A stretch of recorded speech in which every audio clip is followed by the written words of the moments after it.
A life of purpose.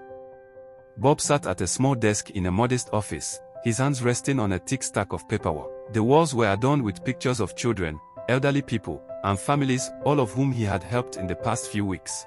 The foundation he had started, the Bob Foundation, was beginning to grow. They had already fed hundreds, helped pay for medical bills, and even sent a few students back to school. It wasn't much yet, but it was a start. Favor walked in with a box of supplies. Her presence had become a constant in his life, and together, they worked tirelessly to create something meaningful. Favor was saying, "Bob, look at these donations. The school is going to receive new books, and we've got a new partnership with the local hospital for free medical checkups." Bob smiled as he looked at the spreadsheets on his laptop. Bob replied, "We are making a difference.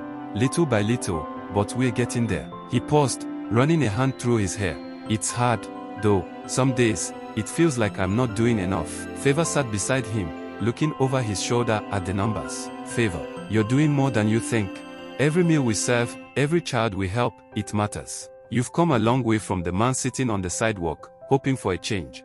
Bob nodded, his gaze softening. "Bob, it doesn't feel like enough, but I won't stop trying." Just then, the phone rang, and Bob answered it immediately. "Bob, hello, Bob Foundation." There was a brief pause on the other end. Then, a voice that Bob recognized all too well. Olu, on the phone. "You're doing great work, Bob. I'm proud of you." Bob's heart warmed at the words. "Bob, thank you, Olu.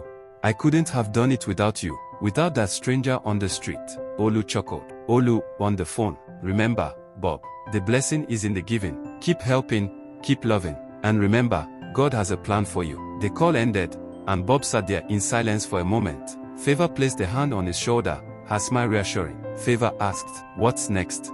Bob looked at the papers on his desk, fundraising events, partnerships, and plans for the future. "The next step is bigger. More people, more communities. We'll expand to other states. We'll give people more than just charity. We'll give them hope."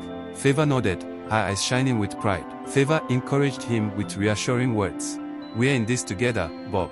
Bob took a deep breath and looked out the window, the streets of Lagos bustling below. The city that once seemed so heavy and filled with struggle now felt alive with possibility. Bob said, "I have everything I need now. Love, purpose, and a chance to make a real change. This is just the beginning." As he stood up, he looked at the picture of a young child on the wall, a photo from one of their most recent charity drives. That child was smiling, full of hope. And for the first time, Bob truly believed that no matter how hard life had been, no matter how uncertain the future was, the best was yet to come. And he would make sure to give as much as he could to make it happen.